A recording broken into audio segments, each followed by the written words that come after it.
Does this sound like your association? You've gotten a hold of your annual content budget, but you're paralyzed with indecision on where to spend. You wonder, do you need to shell out for 4K footage, fancy editing techniques, and beautiful set pieces?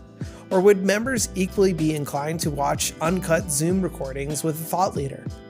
If these questions sound familiar, this episode's for you. Hello, everyone, and welcome to the Association Amplified podcast. We explore solutions to bridge the member value gap, the biggest threat to associations today. Today, our guest is Brianna Pirelli, creative program and project producer at WorkerBee TV. And today we're going to be talking all about the relationship between budgeting and production value. How can you stretch out your budget to make sure that you're hitting the frequency that you need to build and sustain an audience with your association? Welcome, Brianna. Thanks for having me. Pleasure to have you as always. Excited to get into this conversation. I don't think it's a conversation that's actually you see happen publicly enough.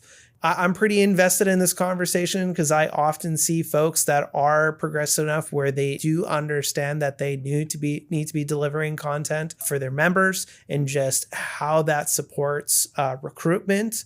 In other words, as we say, that they're taking action, they're participating on the internet, the exchange of ideas, helping build their authority and relevance in their space. But an obstacle that they face is simply that, what is kind of table stakes, to put it one way, on, video content, for instance, or if it's a live stream or a podcast, these things can be very expensive to produce. And as you know, it's, posting 3 times a year to your membership and to your prospective members isn't going to help sustain, any sort of real transcending into building an audience. You have to be posting informative content all year long. So you run into that situation of, okay, we are a professional association. Our content needs to be high value, but also look professional. And what you often see is that folks are spending an incredible amount of money on just a single piece of content. And, that really limits their ability to have that annual content calendar that's delivering value all year long. So I'm really excited to get into dissecting this with you and offer our folks listening some solid advice on how to navigate that. Yeah. Associations really want to be seen as, the voice of their industry. And we're living in an age where there's so much just beautiful content available to us. Like we're seeing shows being produced on Netflix with like exorbitant budgets. And it just seems like everywhere you look, there's this extremely high production value content.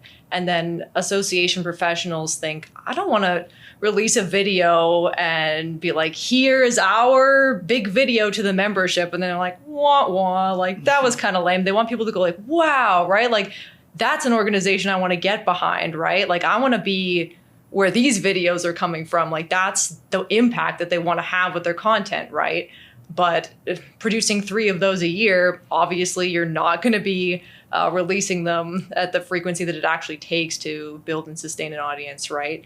We use this rule of thumb here where we try to think about what's the ultimate utility of the piece and whether you're trying to inform your audience, educate your audience, and inspire your audience. And basically, the rule of thumb is the more useful it is, the less fancy it needs to be. And that I'm saying that with the caveat that it always has to stay within the parameters of professionalism. There's some tenets that you have to stick to, otherwise it's just not watchable. But other than that, the more utility it has, the less production value it needs. Because I'm sure you can think in your life of a time where you saw this video that was just basically visual wallpaper, but every second of it was pure gold. As long as it wasn't eye-bleedingly ugly or the audio wasn't terribly bad, you probably watched it all the way through and maybe even saved it and shared it with a friend. It didn't have to be Game of Thrones for you to look at. Yeah, absolutely. I think this is just a great topic. And I visualize this concept really as a graph, and it looks like an X, right? The more utilitarian a piece of content is for me. So I'm listening to a subject matter expert, right? And they're just giving me some real solid lived experience, some business advice, and it's resonating with my problem, quote unquote, right now that I'm working on. Oh, you better believe I'm going to listen to that, right? Now, does it need to look like, a $50,000 shoot? Like, it doesn't. Do you know what I mean? And that's what the internet has ultimately taught us in this day and age. You have all sorts of folks and companies, by the way, and other organizations that are just doing very scrappy content. Now, does it look bad? Certainly not. But like, you don't need to put in a giant production to like extract some gold out of a subject matter expert, for instance. So the chart here is, the more utilitarian, the less you really need to be thinking about adding production value. People are going to want to listen because it's useful. They're getting something out of it. Like, that's the definition of providing value to folks. Now, if we're doing something more that's less utilitarian and we're trying to make people feel something, okay, now we got to like lean into using all the tools in the toolbox. So if I zoom all the way out from like a strategic level, look, we need to be providing value to folks all year long, right? So how are we going to be able to do that in terms of maximizing our resources? Well, you gotta categorize the content that you're producing out. And I think the framework of simply, is this highly utilitarian? Then it doesn't need to look like a Hollywood blockbuster, right? But maybe it's the video for the gala at the annual event, and we're trying to get people pumped up. Hey, we should probably put some production value, put some extra dollars into that so we can hit those marks. Yeah, it's always about thinking about what you're trying to achieve. And so like at one end of your graph, if you've ever had a problem with your computer, and you go to YouTube and there's a guy and he just has his screen share on and he's like, hi, I'm the guy, like, here's my screen, and you do this, this, this, this. How many likes are on that? Like infinity, right? In that moment, it's the greatest video of all time for the person that needed it. And then imagine if that guy fixing that error was on the big screen at your conference, like a little bit less. Yeah. I think a really good analogy that folks could even open up a tab right now and, Google it is, look at all the publications, like news publications that have transcended just traditional print and actually produce video content. And they're doing both, right? They're putting out a publication to their audience, but they're also routinely putting out videos and building a video audience. And what are those videos? I'm telling you, the majority of them is they just frame a folk nicely, get some good audio, and they get them talking. And they're just using smart editing techniques to keep it engaging and keeping it professional and making it feel like them. The real value is coming through the person that you bring and what they have to say, not how much lipstick we put on this video, for instance, right? So yeah, go out there and pull up your favorite traditional news organization and take a look at what they're doing, because something like the Wall Street Journal or the New Yorker or something like this, like they can't put unlimited dollars into a YouTube video or something like this, right? They have to budget responsibly, just like how associations have to budget responsibly so that they can actually afford to produce content across a year, So there's a real balance that happens there, but just being able to frame the problem in this way, I think just removes a lot of potential to just misuse your dollars. Yeah. I want to expand on that idea that you brought up about looking at news organizations. So if you want to get an idea at like what might be the minimum viable product for production value that members will comfortably engage with and think like, this looks professional, this looks good, I'm not distracted, and I can just extract the value from the content. You could go to your local news organizations who are, obligated to post like at a regular basis and budget accordingly. If you want to get an idea of what kind of content millennials and Gen Z are used to seeing, you can also just go on YouTube or Instagram or TikTok and go to a creator that's like sitting on their bed, right? You know they have nothing to their name, right? That's the minimum viable product. Like you should be able to do better than them. And you know that like if they've got lots of views, like people are watching that and they're not like, ew, click off. Like, so if you can match that for content that has a lot of utility, that's good enough. And I really think that when it comes to professionalism, it's really, and you kind of touched on this, the cheapest things that go the farthest, like good audio. And for me, good audio doesn't even necessarily mean like, oh, you have like the best, fanciest mic. Sometimes it just means like, whoa, don't be in the middle of like a big wooden room that's like really echoey, right? Or maybe you're recording like on a Zoom stream and it keeps cutting out, like just the obvious stuff like that. Or like you positioned the mic right next to a big HVAC or like in the middle of a busy place and there was like a lot of competing audio. Just doing those little tweaks, it gets you so much closer to an end product that's really good. Another thing that people ask us is like, do we need to have like 4K footage? And the answer isn't always yes. Like, yeah, you probably have noticed that the industry is headed in the direction of 4K and that's kind of like our standard, right? But really think about it. Are you showing your video like on a phone?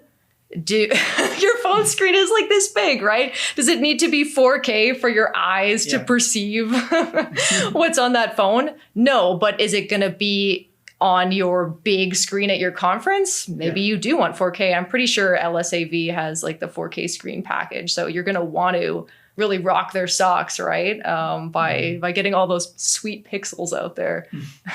Another thing I see a lot is we have like a webinar or something and say like, this is the screen and like the person's head is like, like right in the lowest corner, like the room is dark, right?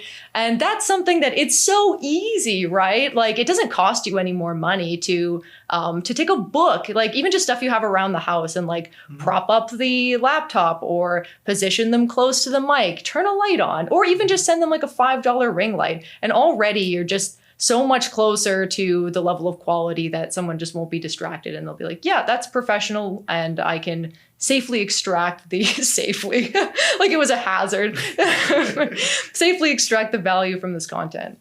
No, that's great. I think the real takeaway here is, hey, you want to be responsible with your dollars and not every single video that you put out, you need to like make it a staple piece that like, this is an expression of our professionalism and our authority and look at this masterpiece, because people won't really remember that, right? If it's providing value to people, that's what they're going to remember. They're going to remember, wow, like this organization keeps on delivering insights that are just directly applicable to me and it's providing me a bunch of value. You're saving me from going out and having to find my own sources for information, or you're facilitating my development. That's what people remember and that's what people really value. But on the other end of the spectrum, certainly if we're leaning towards needing a piece to facilitate a real kind of entertainment goal, like for, again, like something to do with an event, for instance, we're trying to get people jazzed up. Okay, we can budget a little bit extra for that because we really need to really pull all the tools out of the toolbox to give it the budget it needs to make it as exciting as possible. And I just wanted to like circle back around to like your playful comment about like content creators like making videos and their beds and things like this. And it's like, we're being playful here, folks, but like if the internet has really taught us anything, is that, hey, like that's true. If the message resonates, then it's successful. Now, like for instance, young video makers on YouTube making, fun, entertaining videos, like, well, they're entertaining folks. That's what they're doing. And they don't need a budget to do that. But are they delivering value? Well, the value is that they're entertaining someone. So yeah, that's why we've seen this phenomena drop up. It wasn't about them having the best camera or the best audio or the best this and that. It was because what they were doing and saying actually was delivering to whatever their audience is. And ultimately, that's the right lens to look through all of this. Now, of course, we're a professional organization. we want to reach a minimum viable standard here. But to your point, hey, that means just frame it professionally, right? Get audio quality that doesn't have distracting backgrounds and things like this. Like there's just a lot of table stakes stuff that when you check them all off, it adds up to being 100% a professional looking video. And the best example to translate what we're talking about here is look at the whole host of professional business leaders. Like there's a whole genre of entrepreneurs and business leaders that are giving advice either in professional development or just business advice. I mean, that's just like a whole industry on itself now. And what do we see with people that have all the budget to spend? What are they doing? Well, I'm going to tell you that they're not producing content that it looks like a Hollywood movie every time, because they know it's a moot point to spend the resources on something like that. You're going to win the audience and you're going to build, just like how they're trying to build an audience and as associations are trying to build membership. It's about really delivering for the viewer, for instance, delivering for your audience, which is most important. So I wanted to pivot a little bit and go into what you mentioned earlier about inform, educate, inspire. If the audience member out there is listening to us for a few episodes now, you've heard this framework from us before. I think it's a really useful way to think about content in general. Perhaps you could unpack it for us.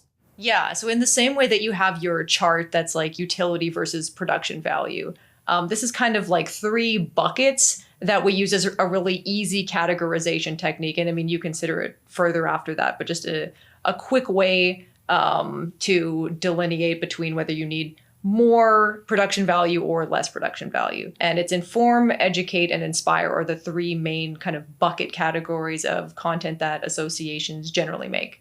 So you got your inform. So inform is going to be stuff like your news updates, like you were saying before, or maybe executive announcements, like a CEO update. And the most important part about content that informs is your ability to be agile and responsive when news comes up, to be the first voice on the market with an answer to that question or an update for a course of action. So you really want to set yourself up for success with a turnaround timeline for those updates that is very short. And that means not a lot of edit time, right? It also means maybe don't rent like a special set that you only have access to sometimes and stuff like that. Like if you had a desk that you're like, this is the desk where the news update happens, and it's just clean and you just have a camera there, that's perfect, right? That's all you need. Just shoot it plain, send it straight to the editor, and you can have it turned out really quick and be the first person to respond, right? Then let's go to educate, which is, I guess, the second tier. Not to say like, not to say like inform is the least valuable and inspire is the most valuable and it just goes up, but the second tier of expense, I guess. So this is stuff that goes on your LMS, stuff that's for accreditation, maybe like tutorials from experts. And the main purpose of the video is to give members like skills and knowledge. This content also is very high utility. And so if you look at your chart, high utility can be plainer, but you might need to spend a little more if you're illustrating a concept that's a little more complex. And it could be spending for an animator to say like illustrate a concept, like say you're a medical organization and you need to show like something in the body, like that could be a hugely more utilitarian tool if you had like more specificity on the visuals. It could also be production hours put towards scripting. Maybe it makes sense to have someone go over it a bunch of times and really consider, is this like the best way to say that for like information to be absorbed by the audience, instead of having a doctor come in and just like, yeah, like off the cuff about how they feel about the topic, right? And someone might have to watch something like that a couple times, right? And that reduces the utility of the content. So spend a little more and you're just getting that value, right? It's going directly into the value of the piece and advancing the association's goals and really making sure the member gets the most out of it that they can possibly get, right? So then going to the highest tier, like we touched on before, inspire. So that's content that uplifts or motivates to action. So that's going to be like your success stories, your hype videos at a conference, your promos for something like your pack. Like, how are you going to motivate them to give? By just pulling every string, right? Every tool in the toolbox. So this is where all your dollars are going to go. Well, not, I mean, obviously you have to, spend some money to get that high frequency informational content, but these are the ones that you're going to spend the most money on. Yeah. And I think it's a great framework because now we could actually visualize that, okay, we have 3 buckets that we could really look at, say, our content calendar, which, by the way, all departments should be participating in, and it should be used as a strategic tool for the association to make sure we're delivering for members. But we can categorize across all our departments, okay, is this informative? Is this educational? Or is this inspiration? And if you're looking and, hey, we got, in terms of budget, like 50% of the budget is going to inspire, can we really say that we are giving enough budget to actually serving the member in terms of making their life easier? Do you know what I mean? Like, it's very easy to prioritize the things that we feel we need to do. But by breaking it down with a framework and looking at our budgets and looking at a framework like a content calendar, we could very logically look at what we plan to do and be strategic about it. Maybe we don't need to spend $100,000 on inspirational content this year. And I mean, if your organization is progressive enough to actually be producing content regularly and you're looking and analyzing the data, you may look back and go, you know what, bang for buck, it's not really adding up. Because I can't say for certain that we're spending a bulk of our resources providing utility to our members, which is ultimately why they sign up to be here. Ultimately, we want to share inspiring stories from members, perhaps from the industry, to highlight important topics and notes over the year. But number one job is always delivering for the member. Totally. Yeah. So, I mean, building on that, like, advocacy is super important for how your member is able to operate successfully, like in their business sector, right? Whatever it is that they do. And I could totally visualize a universe where you might think maybe 2 like Zinger promos for donate to the pack, or like please come to the Capitol fly-in is like critically important, right? Let's blow like $120,000 on that, right? Like, what could be more important? But when you think about like how the member feels day to day about the value that they're extracting from your association, when it comes time to renew, they're probably not going to. They didn't really get value from you every day, even though you know that you were providing them value, like in the form of the change that you effected at Capitol Hill. It needs to resonate to them as a steady stream of value. Yeah, for sure. And it's a great point, for instance, if what you're doing is looking to get people to renew their membership, hey, and you've decided, what a good format for this would be some sort of inspirational video. We're going to tie emotion into this video and it's going to inspire people to want to stay on board with us, right? So let's objectively look at that. The goal of the video, sure, we want to inspire folks to take action, say renew, but the goal of the video is ultimately also to support revenue. So we can think through that pretty logically, and it's quite easy to feel good about giving something like that a bigger production value if it warrants something that's as important as, renewing memberships, for instance, or fundraising or something to this effect. And it's worth mentioning that there certainly can be videos or live streams or podcasts or articles that dip across these different categories or have a mix of them, but it's just a real clean way of looking at, say, again, your content calendar and see that you have a good spread, right, across these areas. Something to do with advocacy. Well, your advocacy program should have a really even its own mix of inform, educate, inspire.